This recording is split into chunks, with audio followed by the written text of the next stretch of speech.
Padre, en esta mañana queremos darte gracias.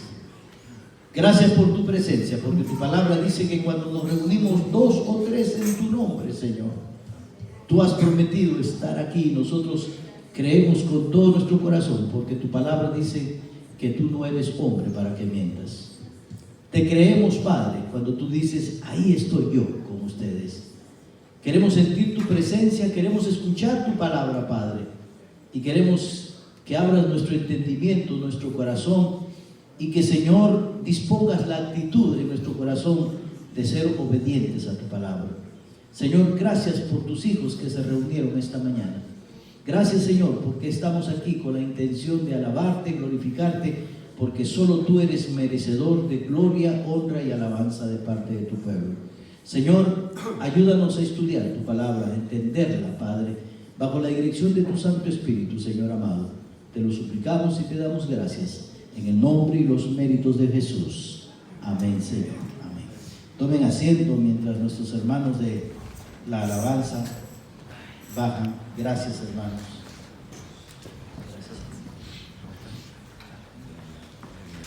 Vamos a regresar una vez más a Santiago, capítulo 4. Hemos estado estudiando este libro de Santiago, porque Santiago es un libro que nos sirve para poder conocer muchos aspectos de nuestra vida como creyentes. Es lo que yo llamo, es un libro de ética cristiana. Cómo comportarme, cómo enfrentar los problemas, qué es lo que debo hacer. Y no solamente Santiago nos habla de ese aspecto, sino también aquí en el capítulo 4 hace todo un análisis y hace lo que llamaríamos un estudio, una radiografía de cómo la iglesia estaba en ese momento, las cosas que estaba atravesando esa iglesia, lo que estaban viviendo cada día. Y entonces en los primeros versículos vemos que Santiago hace un diagnóstico. Y por cierto, este diagnóstico muestra la gravedad en la condición en que la iglesia se encontraba. Y entonces, a pesar de toda esta gravedad, el apóstol Santiago no se contenta solo con exponer todas las cosas malas que están ocurriendo, sino también con exponer una solución al problema. Entonces, de eso se trata, poder analizar el problema, exponerlo, pero ¿cuál es la solución? Traer solución a cada uno de los problemas. Y entonces vamos a mirar el capítulo 4 del libro de Santiago y vamos a mirar algunos aspectos que él está observando. Y dice en el versículo 1, ¿de dónde vienen las guerras y los pleitos entre vosotros? ¿No es de vuestras pasiones las cuales combaten en vuestros miembros? Lo primero que Santiago está observando, que el problema no es un problema externo. El problema no viene de afuera hacia la iglesia. El problema está en la iglesia. El problema son los mismos cristianos. El problema son los mismos hermanos. El problema son los mismos miembros de la iglesia. Y no solamente el problema está entre los miembros, sino está en el corazón de los miembros. Entonces, ese es el problema que observa Santiago. Después dice, codiciáis y no tenéis, matáis y ardéis de envidia y no podéis alcanzar, combatís y luchad, pero no tenéis. Muchos aspectos aquí. Mire el verbo codicia, y luego el verbo matar, y luego el verbo envidiar, y luego el verbo combatir, y luego el verbo luchar. Tienes codicia, estás tratando de alcanzar cosas, tienes odio contra tus hermanos, estás tratando de buscar cosas en el mundo. Y mira cómo termina este versículo, porque no tenéis lo que deseáis, porque no pedís. ¿Y por qué no tenemos lo que pedimos? Porque pedimos incorrectamente, no pedimos de acuerdo a la voluntad del Señor. Mira el versículo 3. Pedís y no recibís, porque pedís mal para gastar en vuestros deleites. ¿Cuántas veces pedimos cosas a Dios que no están conforme a los planes y la voluntad de Dios? Pero queremos que a fuerza Dios nos dé lo que nosotros queremos, no lo que necesitamos realmente. Versículo 4. Oh almas adúlteras. ¿Qué es el adulterio? El adulterio es la infidelidad. Cuando vivimos conforme los 3 primeros versículos, peleándonos con pasiones en nuestros corazones, con pleitos, somos adúlteros porque estamos adulterando la verdad de Dios en nuestras vidas. Y por eso Santiago dice: oh almas adúlteras, ¿no sabéis que la amistad del mundo es enemistad contra Dios? Cualquiera pues que quiera ser amigo del mundo se constituye en enemigo de Dios. Uno de los fracasos más grandes que vemos en la Biblia, en la historia de la iglesia, es la iglesia de Pérgamo. En la iglesia de Pérgamo existió un profeta llamado Balaam. Y Balaam estaba ahí con el propósito de hacer caer a la iglesia. Y al ver que no podía hacer caer a la iglesia o al pueblo de Israel y seguía para adelante, él tiene una idea y comienza a fomentar el hecho de que las cosas del mundo involucrarlas dentro de la iglesia. Y en vez de la iglesia hacer un aporte a la comunidad y trastornar el mundo con el poder del evangelio, la iglesia se deja trastornar con las costumbres del mundo. Hoy día está ocurriendo lo mismo, estamos adulterando. Por eso el Señor en su palabra dice: no hagas yugo desigual con los incrédulos. Y no solamente no hacer yugo, dice: salid de en medio de ellos. Y añade, dice: y no toquéis lo inmundo. Cuidado. Entonces, uno de los grandes fracasos fue ese, lo que estaba ocurriendo aquí con Santiago. Y Santiago les dice: oh almas adúlteras. ¿Por qué? Porque estaban siendo infieles a los principios de Dios. Y de eso se trata, aprender de no ser una persona adúltera, que estamos en amistad con el mundo, cuando la Biblia nos dice: si nos amistamos con el mundo, nos enemistamos con Dios. Si usted es infiel, se enemista con su pareja. Igual, el mismo principio. Versículo 5. ¿O pensáis que la Escritura dice en vano: el Espíritu que Él ha hecho morar en nosotros nos anhela celosamente? Pero el que da mayor gracia, por esto dice: Dios resiste a los soberbios y da gracia a los humildes. Ante la verdad de la palabra del Señor, podemos tomar 2 actitudes. La actitud de ser humildes y aceptar la verdad de Dios y corregir nuestras vidas, o la actitud de ser orgullosos, altivos y no querer aceptar la verdad de Dios y vivir conforme el mundo quiere. 2 posiciones. Por eso aquí en este versículo el Señor dice: ¿o pensáis que la Escritura dice en vano: el Espíritu que Él ha hecho morar en nosotros nos anhela celosamente? Pero el que da mayor gracia, por esto dice: Dios resiste a los soberbios y da gracia a los humildes. Una de estas 2 posiciones tenemos que tener ante este diagnóstico tan grave que está haciendo Santiago. O somos humildes y aceptamos la corrección, o somos orgullosos y no aceptamos la corrección de Dios. Entonces, a partir del versículo 7, el apóstol Santiago no solamente en los primeros versículos nos está mostrando cuál es el problema, sino también a partir del versículo 7 nos va a dar una solución eficaz para esos problemas. Y la solución eficaz para esos problemas radica en 2 puntos importantes. El primer punto: sujeción a Dios. Lo que primero que tenemos que aprender es a sujetarnos a Dios y también una obediencia total a su palabra. Amén. 2 puntos para solucionar todos los problemas. Número 1, sujeción a Dios. Número 2, obediencia total a la palabra del Señor. Si nosotros como creyentes aprendemos estos 2 puntos importantes, sujetarnos al Señor y obedecer la palabra de Dios, no vamos a tener problemas, dice la Biblia. Entonces Santiago a partir del versículo 7 nos dice el primer punto para solucionar el problema: someteos pues a Dios. ¿Qué tenemos que hacer? Someternos a Dios. ¿Y qué significa someterse? En el griego esta palabra someterse significa ponerse debajo de una autoridad, colocarse debajo de una autoridad. reconocer el señorío de alguien. Y en este caso, cuando el Señor dice que debemos someternos, está hablando que debemos reconocer el señorío de Jesús. Este verbo, someterse, denota un sentido de urgencia. Recuerde, los verbos en el griego están en acción continua, en tiempo presente. Mantente sometiéndote al Señor. Someteos es una orden imperativa, es un mandamiento urgente, no es algo opcional, es algo imperativo, no es algo que tú puedas decir, bueno, hoy me someto, mañana no.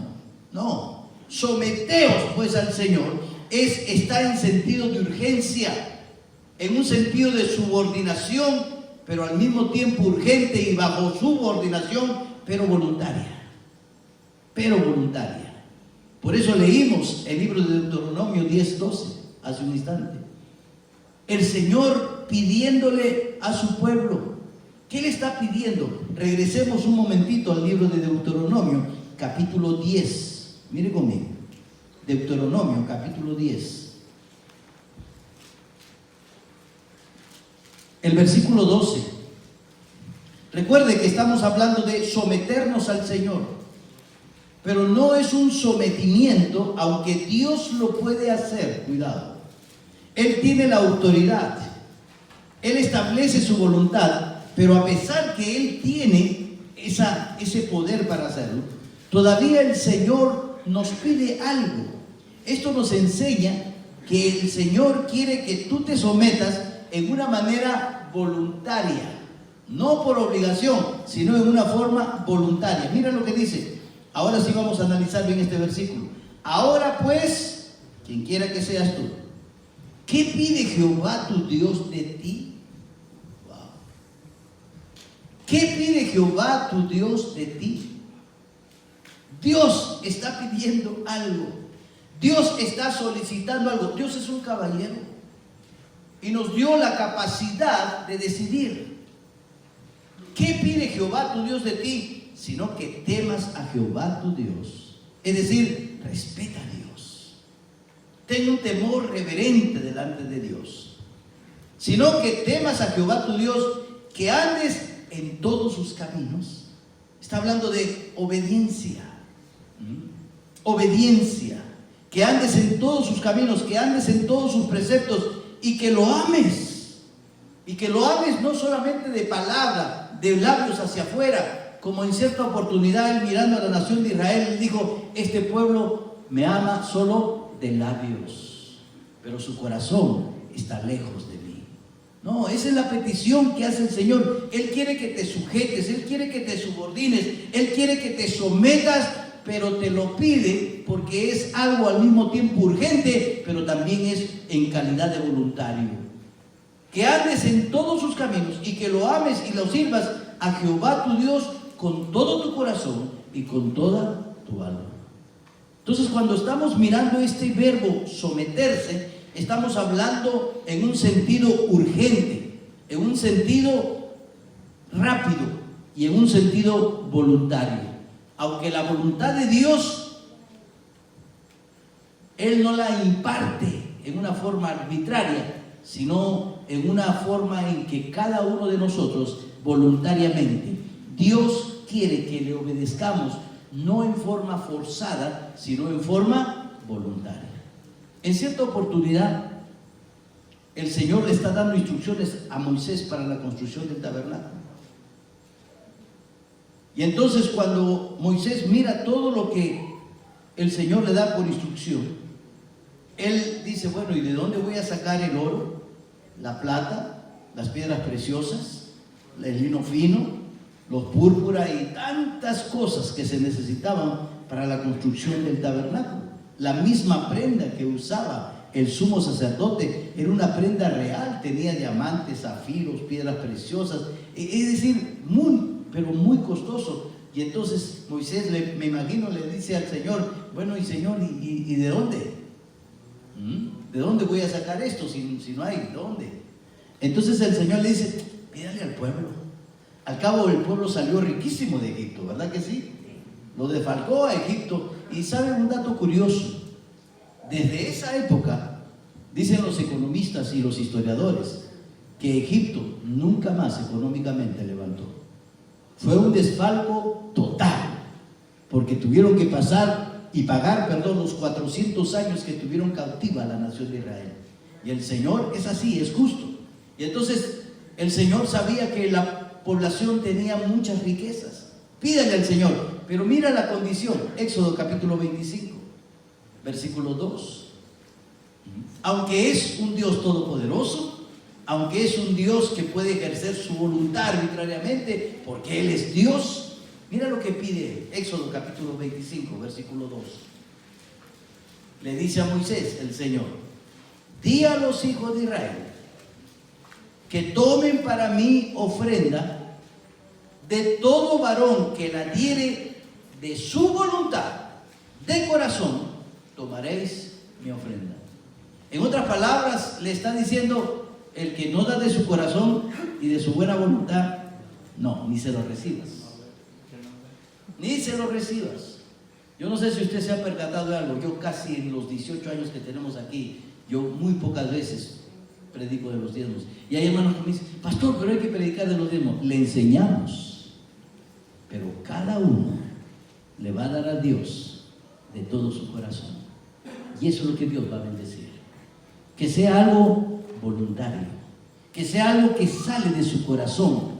Y el Señor lo requiere. Miren, di a los hijos de Israel que tomen para mí ofrenda de todo varón que la diere de su voluntad, de corazón, tomaréis mi ofrenda.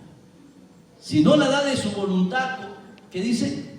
Está implicado en el texto, ¿no? Tomarás ofrenda de todo varón que lo diere de su voluntad, que lo diere de corazón. Es decir, toma la ofrenda de todo hombre que voluntariamente está dando, no porque lo exijas. Mire Primera de Crónicas, capítulo 29. Primera de Crónicas, capítulo 29. Este pasaje que vamos a leer nos describe la actitud del pueblo después de haber dado, después de haber contribuido y después de haber hecho la obra del Señor. Primera de Crónicas 29, 9.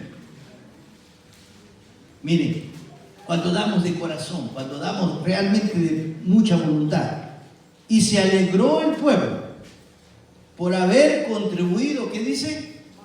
Voluntariamente, porque de todo corazón ofrecieron a Jehová voluntariamente.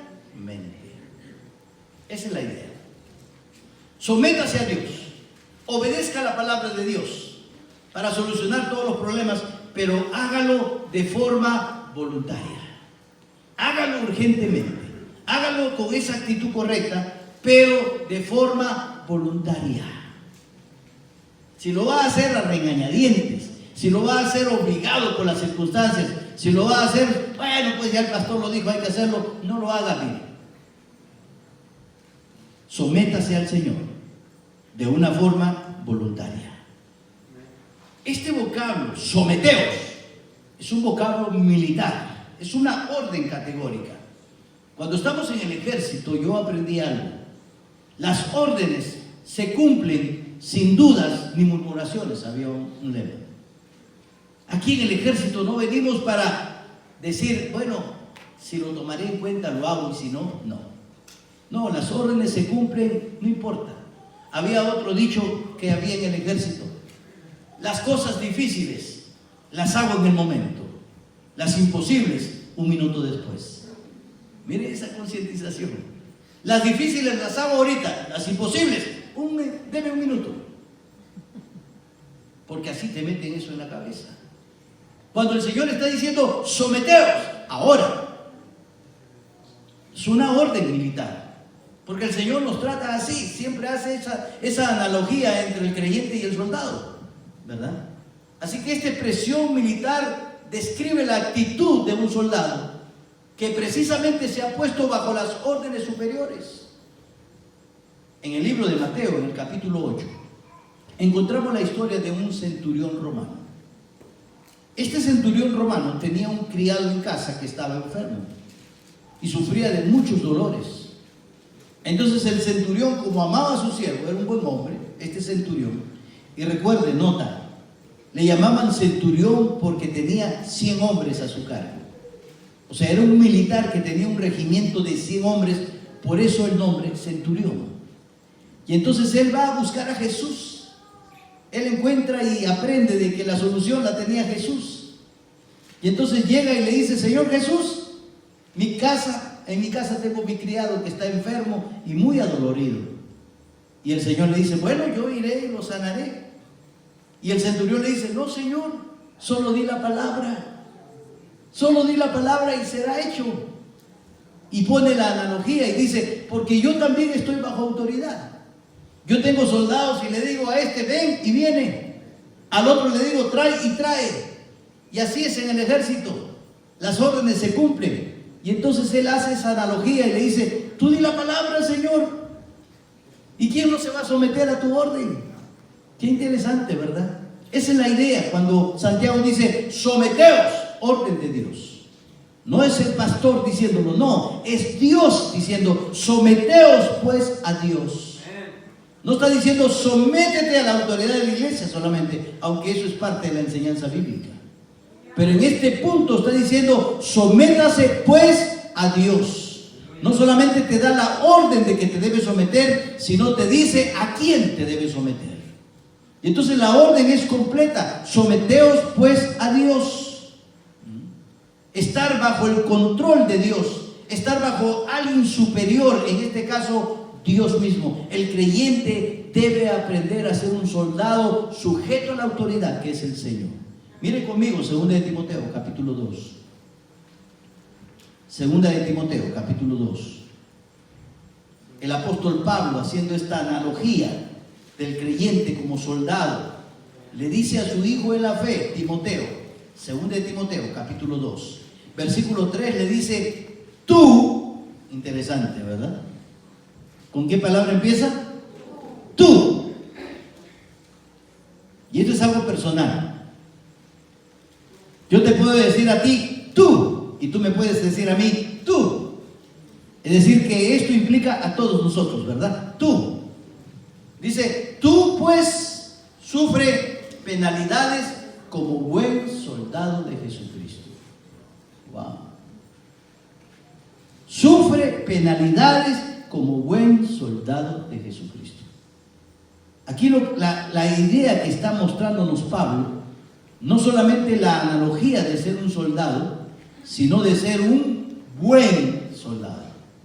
Porque déjeme decirle, en el ejército hay muchos soldados, pero muy pocos buenos soldados. Y de eso se trata. Aquí podemos tener muchos soldados, muchos cristianos, pero pocos son los buenos soldados, los buenos cristianos. Y esa es la recomendación que Pablo le hace a Timoteo: tú pues sufre penalidades como soldado, no, como buen soldado. O sea, ¿por qué? Porque Dios demanda de nosotros excelencia. Dios demanda de nosotros lo mejor. Por eso es importante someternos a Dios de nuestro propio corazón, de nuestra propia voluntad, porque lo vamos a hacer con excelencia. Lo vamos a hacer con un anhelo tremendo en el corazón. Tú pues sufre penalidades como buen soldado de Jesucristo.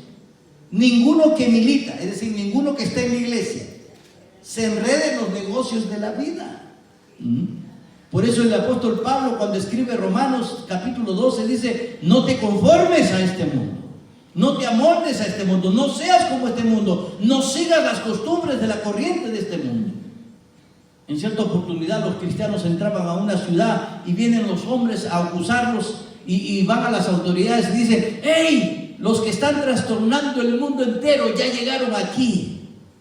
Y miramos en el libro de Hechos una iglesia que trastornaba el mundo, trastornaba la ciudad, trastornaba la sociedad.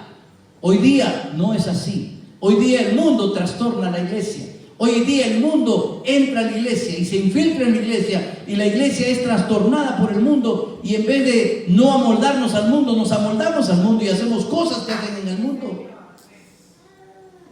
Pero el Señor dice: sufre penalidades. Ninguno que milita se enrede en los negocios de la vida a fin de agradar a aquel que lo tomó por soldado. Si usted está viviendo una vida correcta, ¿usted cree que lo está haciendo para agradarme a mí?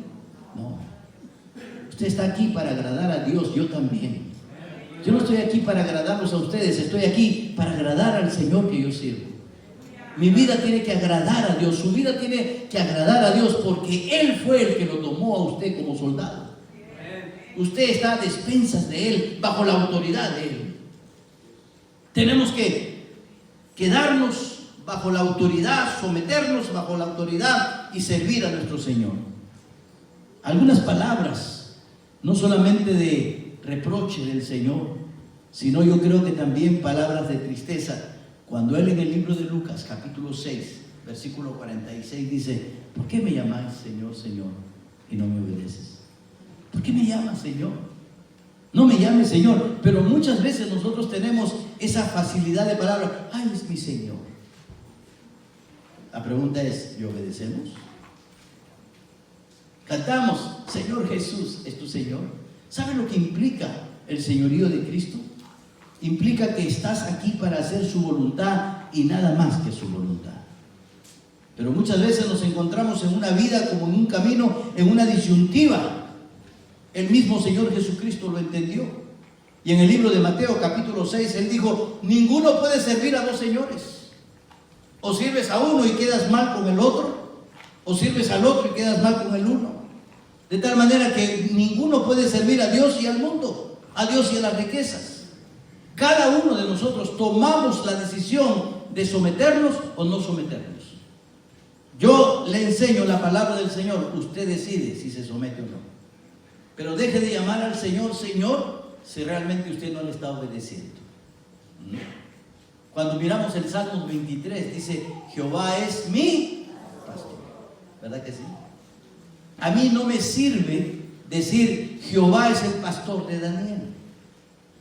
La palabra, el nombre Jehová significa proveedor, significa protector, significa salvador.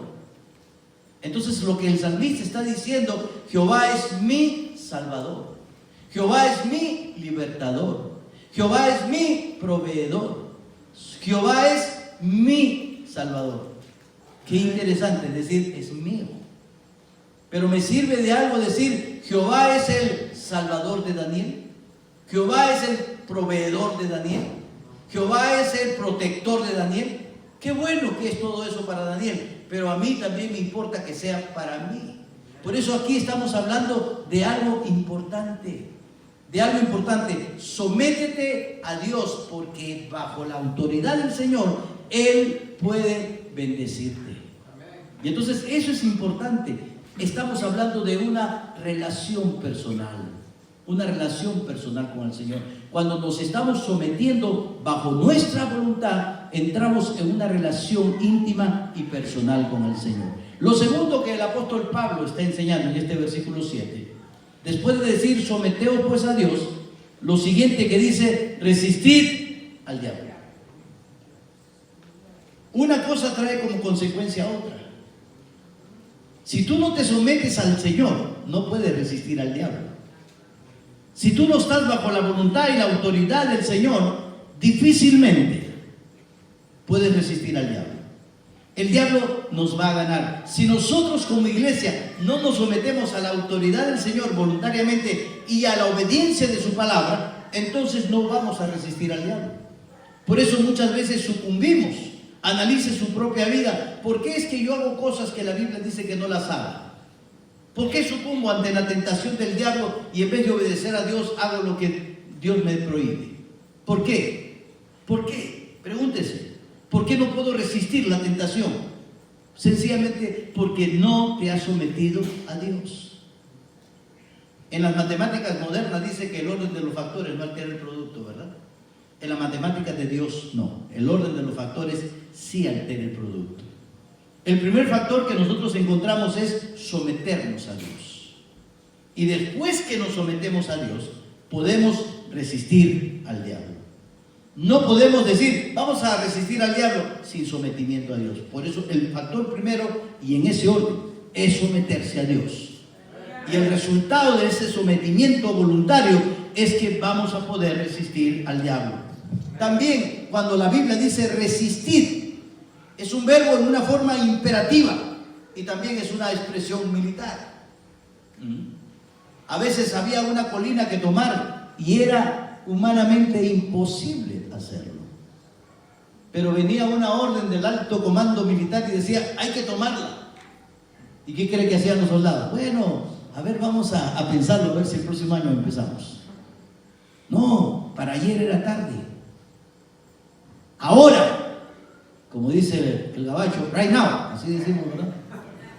¿No? ¿Así decimos? Sí, yo me creo. Resistir. Es una orden militar, expresa un significado imperativo. ¿Qué significa esta palabra? Es ponerse en contra de el enemigo. ¿Qué otro significado tiene? Pararse firme, resistir. Esto me recuerda, cuando estaba mirando esta parte, pararse firme. La única manera en que nosotros podemos resistir al diablo es sometiéndonos a Dios, parándonos en la roca firme que es Cristo Jesús. Si no nos paramos firmemente en Cristo, el diablo nos va a vencer. Entonces la idea aquí de resistir es en el poder de Dios, no en tu poder. Resistir al diablo, pararte en la roca firme. En el libro de Mateo capítulo 7, el Señor Jesucristo, después de dar alguna serie de enseñanzas, Él dice, el que escucha las palabras que yo estoy enseñando, le compararé a un hombre prudente, le compararé a un hombre sabio, que construye su casa sobre la roca, es decir, se para firme.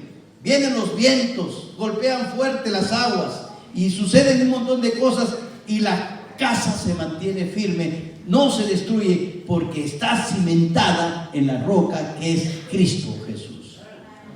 Pero al que no me obedece le compararé con un hombre necio que construye su casa sobre la arena. Vienen los fuertes vientos, vienen los fuertes oleajes, vienen los problemas y esa casa se cae porque no estaba fundada en la roca firme que es Cristo.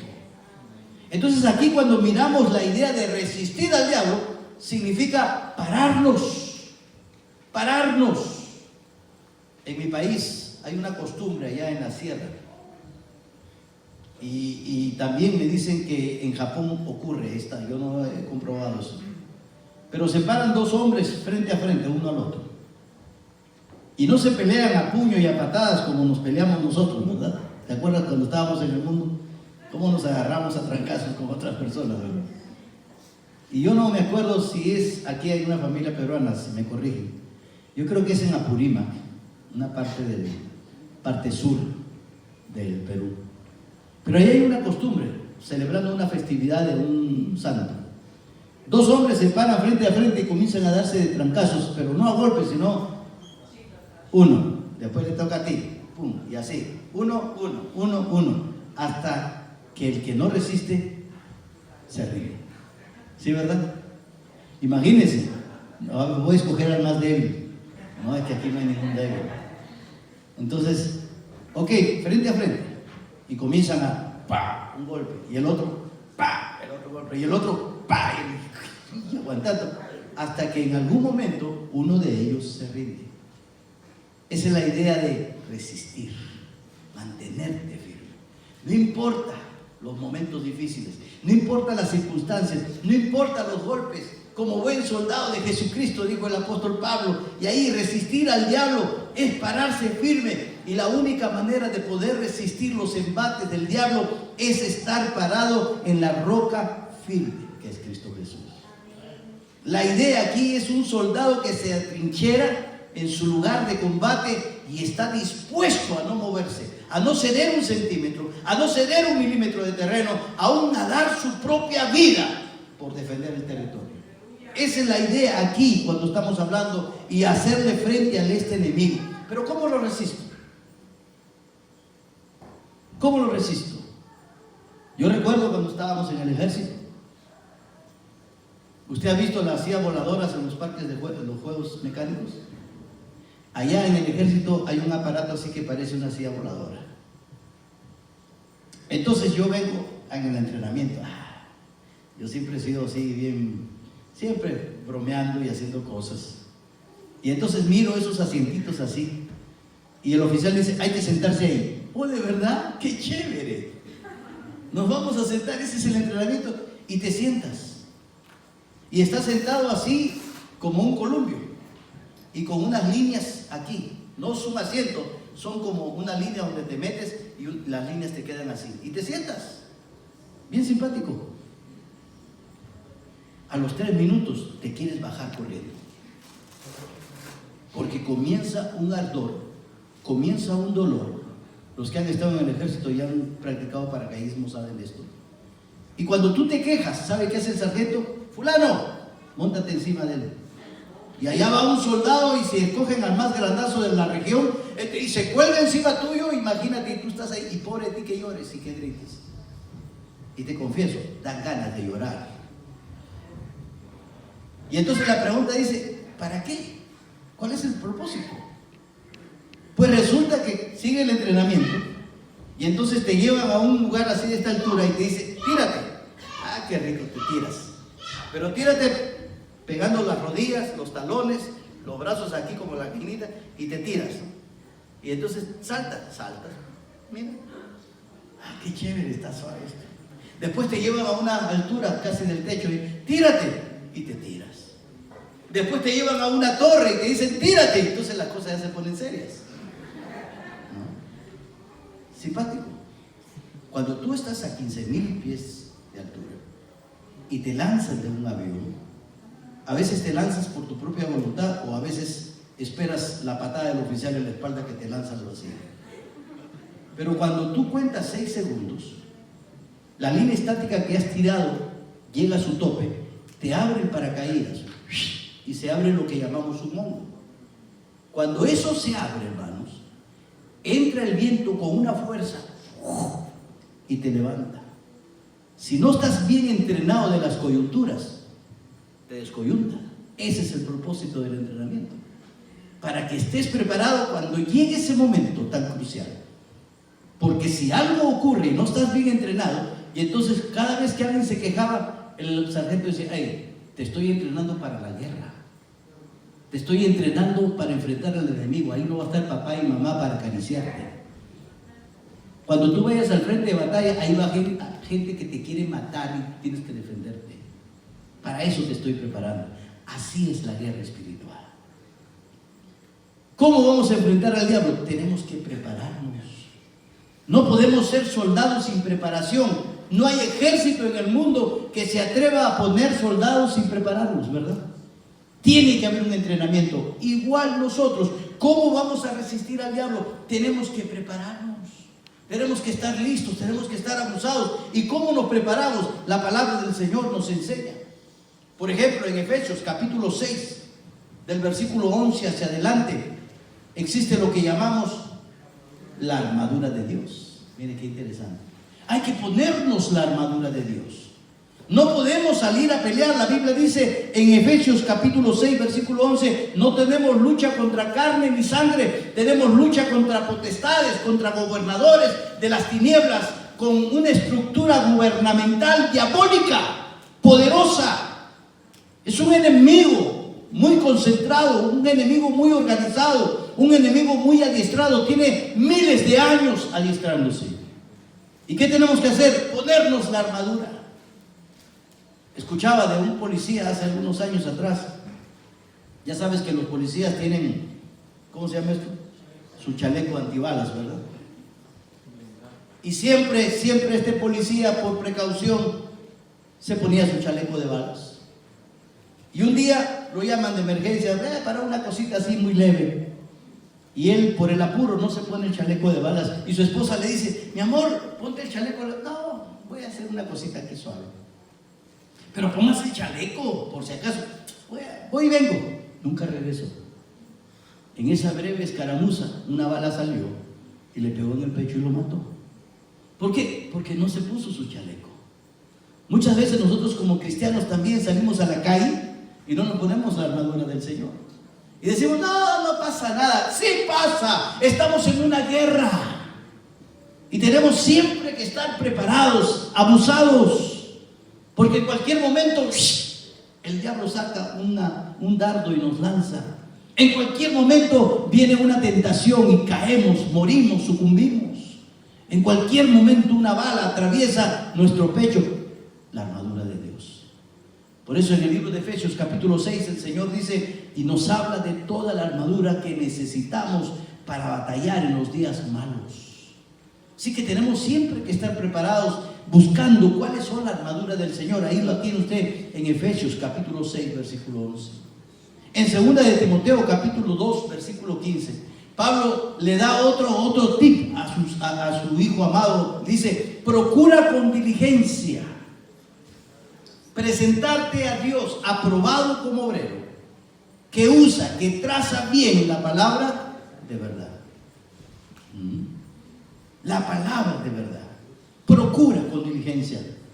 Y cuando la Biblia está hablando de esta palabra procura, ¿sabe qué significa esta palabra procura? Significa anhelo, significa también rapidez, significa excelencia. Procura, hazlo con anhelo, con excelencia, que haya una motivación en tu corazón, que haya una pasión por defender el nombre del Señor.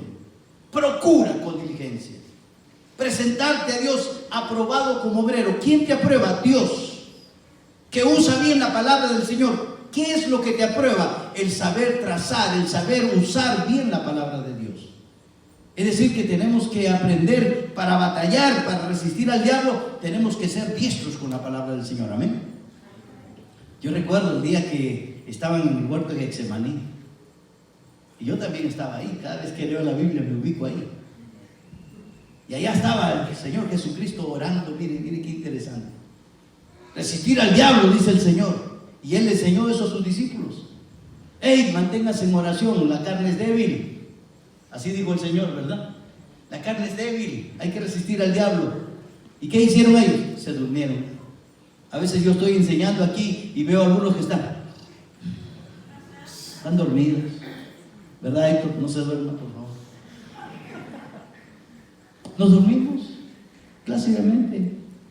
Ahí estaban los discípulos durmiéndose, ¿verdad? Chévere. 2 horas después viene el Señor y los encuentra dormiditos. ¡Hey! ¿No has podido velar conmigo?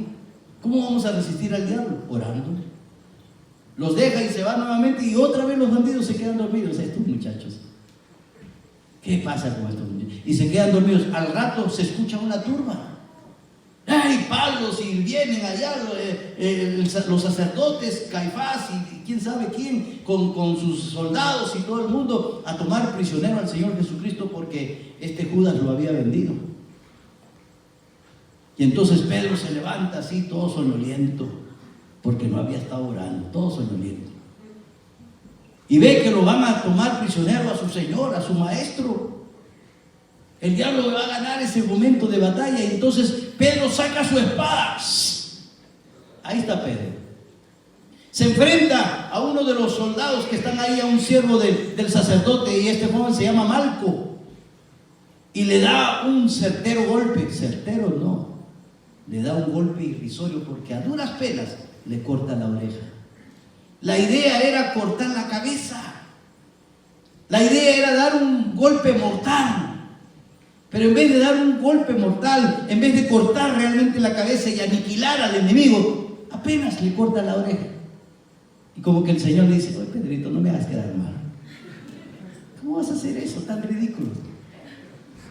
Mete la espada. ¿Qué estábamos viendo? No estaba preparado, no estaba listo, no estaba orando. Y una de las cosas para poder resistir al diablo es la oración, hermanos. Si no oramos, el diablo nos va a dar un derechazo y nos va a sentar sobre usted sabe a dónde. ¿Por qué? Porque tenemos que resistirlo en el poder del Señor, en el poder de la oración, en el poder de su palabra. Procura con diligencia presentarte a Dios aprobado como obrero que traza bien la palabra de Dios. Si no trazamos, si no aprendemos, entonces no vamos a poder resistir al diablo. En el libro de Cantares, un libro muy hermoso, y cada vez que yo miro Cantares me acuerdo de mi esposa, y estoy feliz porque no está conmigo. No le digan, porque si viene, cuidado. Y es la grabación. Pero en el libro de Cantares, capítulo 3, Hay una analogía que el Señor usa, mire qué interesante. En el capítulo 3, versículo 7 dice, la litera de Salomón. Salomón es un cuadro de Cristo. 60 valientes la rodean. Wow. Y cada vez que yo miro esto me siento como uno de esos 60 valientes. Todos y cada uno de ellos tiene su espada, dice. La espada en la Biblia es un cuadro de la Biblia. Pero todos tienen su espada. Y la espada la tienen sobre el muslo. Y dos características de estos personajes que eran valientes y eran diestros. ¿Sabe lo que significa una persona diestra? Una persona entrenada, una persona excelente. Era un buen espadachín. Uno, el otro, nadie lo vence porque es diestro en el arma, ¿verdad? Cuando nosotros somos entrenados, nos volvemos diestros en el arma que usamos. No voy a decir porque están copiando, ¿no? Pero yo fui entrenado para francotirador, cabeza que aparecía. ¿Por qué? Te vuelven diestro. Saber usar el arma, conocer el arma, ese es tu trabajo. Estamos hablando de la espada que tenemos, este es tu trabajo. Y hay una razón fundamental que dice Cantares, somos diestros, cada uno tiene su espada en el muslo. ¿Por qué en el muslo? Número uno, aquí hay una enseñanza muy tremenda. El muslo se usaba en la antigüedad para establecer un pacto, para darle autoridad a otra persona. ¿Se acuerdan en el libro de Génesis cuando el Señor Abraham manda a su siervo a buscar esposa para Isaac? ¿Se acuerdan? Lo manda, lo comisiona y antes de que vaya le dice, hey, pon tu mano aquí bajo el muslo, porque era la costumbre cultural, porque el muslo, dicen, yo no sé, yo no soy un médico, pero dicen que es la parte más fuerte del ser humano. Entonces ponían la mano debajo del muslo y dicen, ok, ahora sí, prométeme. No solamente era un acto de promesa, sino de autoridad, de fuerza autoritaria que Abraham le delegaba a su criado. Ahora sí, ve y busca esposa para mí. Y con esa autoridad iba. Entonces cuando decimos que la espada de estos soldados estaba sobre el muslo, indica que es la palabra autoritaria de Dios. Y que es la comisión que Dios nos ha dado. Por eso Cristo en Mateo 28 dice, toda potestad, toda autoridad me es dada. Por tanto, id y hacer discípulos. Nosotros somos comisionados con la autoridad de Dios. Y la única manera de resistir al diablo es en la autoridad de Dios. No en mi autoridad, no en mi palabra, es en la palabra de Dios. Y por eso ellos tenían la espada aquí. No estaba en el estuche. No estaba en la vaina. ¿Qué quiere decir? Que estaban listos y preparados para el acto, al momento. Porque eso de sacar la espada de la vaina, no, si te presentas frente a un combatiente más rápido que tú, antes de que saques la espada ya te cortó la cabeza. ¿Qué quiere decir eso? Que estaban siempre listos, abusados, listos para Cristo, como los Boy Scouts, listos para la acción. De eso se trata. ¿Cómo voy a vencer al diablo? ¿Cómo lo voy a vencer? Con la palabra de Dios, con la oración, estando preparado constantemente. ¿Por qué cree que nuestra iglesia invierte tiempo para capacitarlo a usted en la palabra del Señor? Y tenemos un discipulado, y tenemos 2, y tenemos 3, y tenemos 4, y tenemos 6 niveles de discipulado. ¿Cuál es el propósito? ¿Venir y perder el tiempo? No, Señor. Capacitarlo, aprobado como obrero que usa, que traza bien la palabra de verdad. Ese es el propósito. Si queremos resistir al diablo, tenemos que estar bien preparados. No es cuestión solamente de que, yo vengo a la iglesia. No, estamos en una guerra espiritual, no se olvide.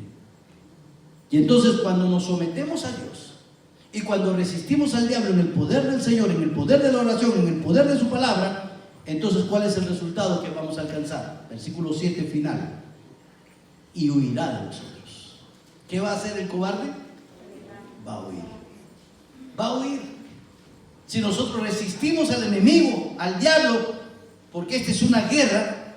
Por eso Pablo en 2 Timoteo 4:7 al final de su ministerio dice: he peleado. ¿Ha peleado qué? No, la buena batalla. No olvide las palabras: he peleado la buena batalla. Y esto es importante. No se trata de pelear una batalla mediocremente, a medias. No, buena batalla. Estar tan entrenado que soy capaz de darle una paliza al diablo, ¿verdad? Una buena batalla. He hecho defensa del evangelio bien. De eso se trata. El Señor no quiere soldados mediocres, el Señor quiere soldados excelentes. Mire, en todo ejército siempre hay lo que llaman el grupo élite, ¿verdad? Aquí, por ejemplo, en la policía, el grupo élite es SWAT.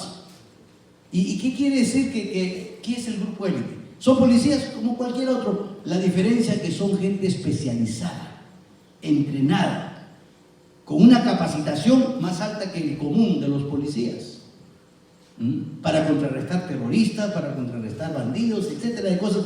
Pero son un grupo y le llaman el grupo élite del SWAT. En el ejército, en la marina, hay los Marines, ¿verdad? Hay los Marines. Yo tengo mi sombrero de Marines. ¿Qué quiere decir los Marines? Y muchos jóvenes quieren estar en los Marines. Es el grupo élite. Allá están los más adiestrados, los más capacitados en diferentes armas, es decir, espionaje y todas las cosas, porque es un grupo élite. En el ejército de Jesús también es igual.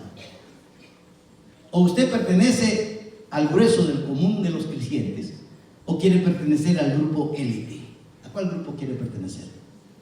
Si usted quiere pertenecer al grupo élite, para que al fin de su vida un día usted pueda decir: he peleado la buena batalla. Hay una diferencia entre decir he peleado la buena batalla y decir he peleado la batalla, ¿verdad que sí? Yo quiero al final de mis días poder decir: he peleado la buena batalla. Le he hecho guerra al diablo, pero lo he hecho bien. De eso se trata. Luego también en 1 de Pedro 5:6, Pedro nos da otra forma de estar preparados para poder vencer al diablo. Y hay una actitud que tenemos que aprender a vivirla. 1 de Pedro capítulo 5 versículo 6 dice: humillaos pues bajo la mano poderosa de Dios. Qué interesante que lo que el Señor quiere también no es solo la oración, no es solo prepararnos en la palabra, no es solo ponernos la armadura, también quiere que seamos personas humildes. Humildes. ¿Qué es la mejor actitud para aprender algo? Desaprender. Imagínese, usted va al ejército, lo van a preparar y le dicen: mire, este golpe de karate se da. No, yo lo doy de otra manera. Y después le dicen: mire que para hacer esto tiene que hacer. No, yo lo hago de esta manera. Y a veces somos orgullosos: no, pastor, ¿qué me va a enseñar usted a mí? Usted sabe, yo sé. No, la mejor actitud que tenemos que tener es ser personas humildes. Y cuando somos personas humildes, créanme, aprendemos humildemente. Por eso yo recuerdo cuando estaba graduándome en el seminario, el hermano que fue a predicar, porque siempre tienen esa costumbre, invitan a alguien a que le dé una predicación a los graduados, ¿no? Y entonces este hombre dice: los que califican para ser siervos del Señor tienen que ser feos. Yo dije: ay, yo estoy bien, yo califico. Tienen que ser feos. El Señor está buscando siervos feos. ¿Cuántos quieren calificar? Levanta su mano. Uy, todos son feos aquí.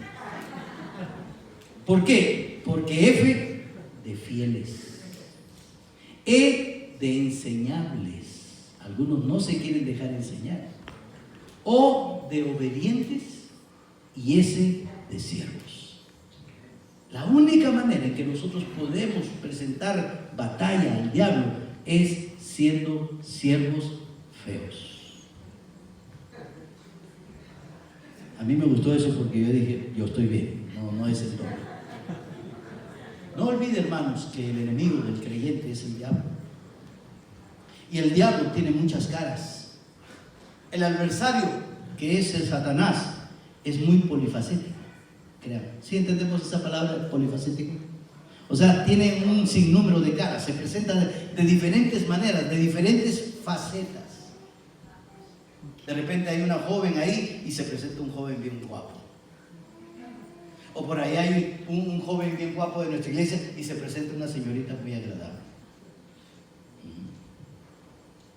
Es decir, que el diablo puede tener 1 y 1000 disfraces. De alguna manera, él se escabulle, se mete. Es un espía. El agente 007 le queda chico. ¿Okay? Él es estratega. Él es un ser, pero miren, si nosotros nos pusiéramos a mirar al diablo.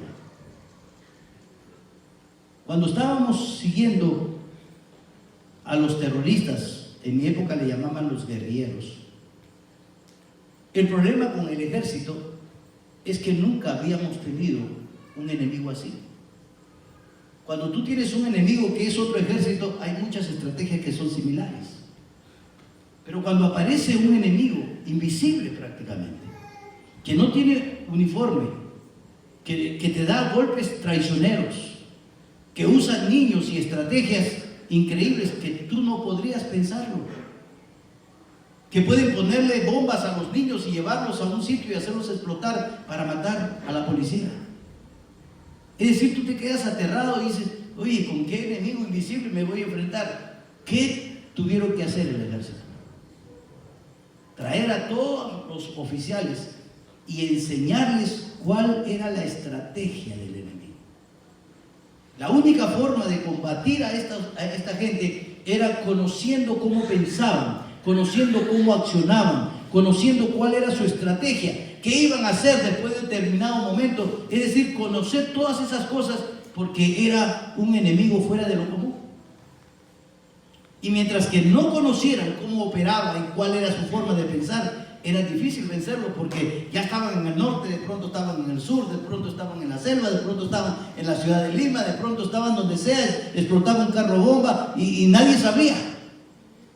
Y entonces comenzaron a entrenar a los oficiales de la policía, de la marina, del ejército, para conocer la estrategia del enemigo. Resulta que en la Biblia Dios nos enseña lo mismo. El problema con nosotros es que no queremos reconocer. Cuando hablamos del diablo, pastor, ya se convirtió en satánico. No. Quisiera enseñarles algunas estrategias para que usted aprenda. Porque si no lo conocemos, entonces no nos damos cuenta que Él está ahí, porque Él es multifacético, tiene muchas facetas, tiene muchas caras. Se pone una careta y se la saca y se pone otra. Y cuando tú menos piensas, todavía se puso la otra y tú ni cuenta te diste, ¿verdad? Así trabaja Él. Pues el próximo domingo vamos a hablar de todas estas multifacéticas, esta forma multifacética que tiene el diablo, y conocerlo de primera mano, no para ensalzarlo, no para alabarlo, no para honrarlo, porque el único que merece gloria, honra y alabanza es nuestro Dios. Okay. Pero sí para conocer las estrategias de este terrible enemigo que tenemos, porque se involucra dentro de la iglesia, entra en una forma sutil, como la serpiente. ¿Cuántos pueden distinguir el andar de la serpiente? No, es que cuando taconea así, esa es la serpiente que viene por acá. Ni sientes. ¿Sabes en qué momento la sientes? Cuando ya te mordió. Ahí recién te das cuenta, había una serpiente. Ahí recién te das cuenta que estaba el enemigo ahí. Cuando ya te hizo daño. Así es el diablo, de astuto, de sigiloso, silencioso. Es decir, que da golpes certeros, golpes mortales, y lo hace con ventaja, alevosía, no respeta. Entonces hay que conocer al enemigo. Ante todos los problemas que tenemos en la iglesia, aprendamos, hermanos. Lo primero que tenemos que hacer, número 1, someternos a Dios y a su palabra. Número 2, resistir al diablo firmemente. ¿Y cómo vamos a poderlo resistir? Firmemente parados en la roca que es Cristo, teniendo la armadura de Dios, orando a cada instante, preparándonos en usar bien la palabra del Señor, es decir, ser diestros en la espada, ¿verdad? Y por último, ser humildes. Si no aprendemos a ser humildes, no vamos a aprender nada. Vamos a inclinar nuestros rostros y vamos a orar y darle gracias a Dios por la enseñanza de nuestro hermano Santiago. Ante la adversidad de las cosas malas que ocurrían en la iglesia, Él se levanta y Él dice: hermanos, aprendamos, número 1, a someternos a Dios. Número 2, a resistir al diablo. ¿Y cuál va a ser el resultado? Que este bandido va a salir huyendo, va a salir derrotado. Resistir al diablo y Él huirá, dice, de vosotros. Señor y Padre, esta mañana queremos darte gracias. Gracias por tu palabra, Señor. Gracias, bendito Dios, porque tú nos enseñas que no hay mejor autoridad sobre la que nos podemos poner debajo de ella, que es la autoridad de tu palabra, la autoridad de tu presencia, tú mismo, Señor. Queremos aprender a decirte Señor, Señor, pero obedecerte y hacerlo con todo nuestro corazón, de nuestra propia voluntad. Hacerlo, Señor, voluntariamente. Oh Padre Celestial, aprender a resistir las tentaciones. Tú dices en tu palabra que no nos ha sobrevenido ninguna tentación que no sea humana, porque tú eres fiel, Padre Celestial, que conjuntamente con la tentación proveerás la salida para que podamos resistir. Enséñanos, Señor, las artimañas del enemigo. Enséñanos, Señor, cuáles son las artes que Él usa, Señor amado, para poderlo derrotar, y enséñanoslo a través de tu palabra. Bendito Dios, te pido una bendición especial por cada uno de mis hermanos, por aquellos que no están aquí porque están de viaje, Padre, que tú los traigas, los regreses con bien, Señor, te lo suplico. Por aquellos que no pudieron venir por causa del trabajo, que esta tarde estén aquí, Señor, con el único propósito de honrarte, glorificarte y alabar tu nombre. Padre, gracias. Gracias te damos en el nombre de Jesús. Amén, Señor. Amén.